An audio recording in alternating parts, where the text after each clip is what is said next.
എല്ലാവർക്കും വേണ്ടി ഞാനൊരു സ്പെഷ്യൽ ആയിട്ടുള്ള ഒരു കാര്യമാണ് ഷെയർ ചെയ്യുന്നത്. നാരങ്ങ പിഴിയാൻ ഏറ്റവും സിമ്പിൾ ആയിട്ടുള്ള ഒരു മെത്തേഡാണ് ഞാൻ ചെയ്യാം. ഒരു നാരങ്ങ എടുത്തു, നാരങ്ങ നമ്മൾ നടുവേ മുറിക്കണം. അതിലെ ഏറ്റവും മെയിൻ താരം വരാൻ പോകുന്നത് ആ തരത്തിൽ ഞാൻ പരിചയപ്പെടുത്താൻ പോകുന്നത്. ഈ സാധനം എല്ലാവർക്കും അറിയാം, ഇടിയപ്പം ഉണ്ടാക്കുന്ന സാധനമാണ്. ഈ സാധനത്തിലാണ് നമ്മുടെ എല്ലാ വർക്കും ഇരിക്കുന്നത്. നമ്മളിതാണ് ഈ നാരങ്ങയുടെ നീരെടുക്കാനായിട്ട് ഉപയോഗിക്കുന്നത്. നമ്മളിങ്ങനെ തുറക്കുക, ഇതിവിടെ വെക്കുക, നാരങ്ങ എടുക്കുക, ഇങ്ങനെ വെക്കുക,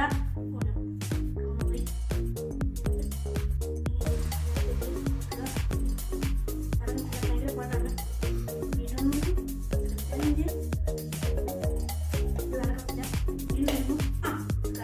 കിട്ടിയിരിക്കും. ഇങ്ങനെ അടയ്ക്കുന്നു.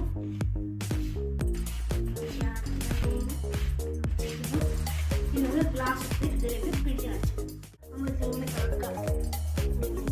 നന്നായിട്ട് കറക്കി വിടുക. കറക്കി വിടുമ്പോഴത്തേക്കുള്ള നമുക്കിതിൻ്റെ നാരങ്ങയുടെ അവസ്ഥ നോക്കാം. നാരങ്ങ എടുത്തപ്പോൾ നാരങ്ങയുടെ നാശകോടാശാലിയായി. ഒരു രക്ഷയില്ലാത്ത അവസ്ഥയാണ്. നാരങ്ങയുടെ നീര് ഫുള്ള് വന്നിട്ടുണ്ട്. നമ്മൾ ഇതിനകത്ത് നിറച്ച്